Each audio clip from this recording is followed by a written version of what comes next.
Hello and welcome to Cadence Design Systems Fidelity Tutorial Tuesday, where we show you how to use a feature or demonstrate a technique in just a few minutes. Today, we would like to look at voxel sizing and what best practices you can follow to achieve your desired voxel grid resolutions. Voxel blocks are a special type of block that contain only Cartesian aligned cells, which are also known as voxel cells or simply voxels. Here you see some examples of voxel meshes generated in Fidelity Pointwise for various applications. Any voxel cells that contain mid-edge nodes are then subdivided into tetrahedra and pyramids, resulting in a hex-dominant block. We call this tet and pyramid region the zipper layer. Also remember that you can combine all the cells in the zipper regions into polys during mesh export.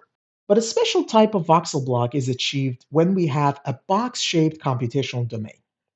Since the shape of the far-field domains in this case conform with the octree mesh alignment, we get what we call a pure voxel block. This type of block can be created mainly using the automatic volume meshing tool and is characterized by the box-shaped computational domain where voxel cells are extended all the way to the far field and are imprinted on the exterior boundaries of the block. But how do we control the voxel sizing? So there are four parameters that control voxel sizing, and they should be defined in correlation with each other in order to achieve your desired voxel grid resolutions. First would be the dimensions of the computational domain or the box-shaped far field. Next, we have the background spacing, which basically controls the constant target spacing throughout the interior of the block. And finally, we have minimum and maximum edge lengths, which are basically your min and max voxel sizes. Now, the best practice is to set the dimensions of the computational domain, that is the length, width, and height of the box-shaped far field, to be an exact multiple of the background spacing. Next, and equally important, is to make sure the ratio of the max and min voxel sizes is a multiple of 2, while also being directly related to the background spacing. So let's look at an example. Let's say I would like to build a voxel block around the high-lift CRM model. My desired minimum voxel spacing is 1 inch for a baseline mesh. Note that this is only the minimum grid resolution I'm targeting in the off-body region and is different from my wall normal resolutions for the T-Rex portion of the mesh. Now that I know what minimum voxel size I'm targeting, I can work my way up to determine my max voxel size. Remember, we need the ratio of the max and min voxel sizes to be 2 to the nth power, where n is the number of levels between the smallest and the largest voxel sizes in the mesh. Based on this, I will set the max voxel size to be 4096 inches, which is 2 to the 12th, or 12 levels away from my minimum voxel size. Next, I will set the background spacing to match the max voxel size, which means I'm targeting similar grid resolutions at the far field boundaries.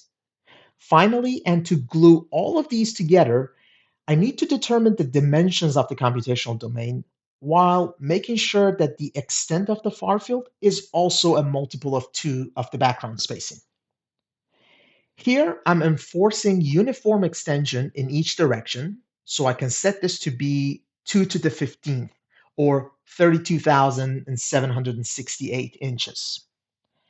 This means I'm targeting exactly 8 cells of the size of background spacing across the shortest edge or the width of my half symmetry block. So here's a surface mesh for my high-lift CRM geometry. I will select all the domains and go to Create Automatic Volume Mesh and select Create Volume Mesh Boundaries, which is the typical choice for an external flow application. Here I choose voxel as the block type and make sure the shape of the far field is set to box. As discussed, I will choose 2 to the 5th or 32,768 inches as the uniform dimension of my computational domain. Next, I enable boundary layer meshing and set it up. Now here's an important step. I switch to the Advanced tab and set the background spacing to 4096, which is 2 to the 12th. Also, I will set the min and max edge lengths or voxel sizes to be 1 and 4096 respectively. This way, I'm making sure the min and max voxel sizes, the background spacing, and the dimension of the computational domain are all related to each other by powers of 2. And here's the initialize block. I'm examining the edge lengths, and you can clearly see we start with the minimum voxel size of exactly 1 inch before transitioning to the next voxel level. This continues until we reach the maximum voxel spacing of 4096 inches, which also happens to be the background spacing, resulting in voxel cells of the same size reaching our far-field boundaries. Thank you for watching. If you like this video, be sure to click the thumbs up button to subscribe to our channel for more videos like this. If you have any questions or suggestions for future videos, please drop us a line down below or connect with us on LinkedIn, which is linked in the description. Thank you all and have a pleasant Tuesday.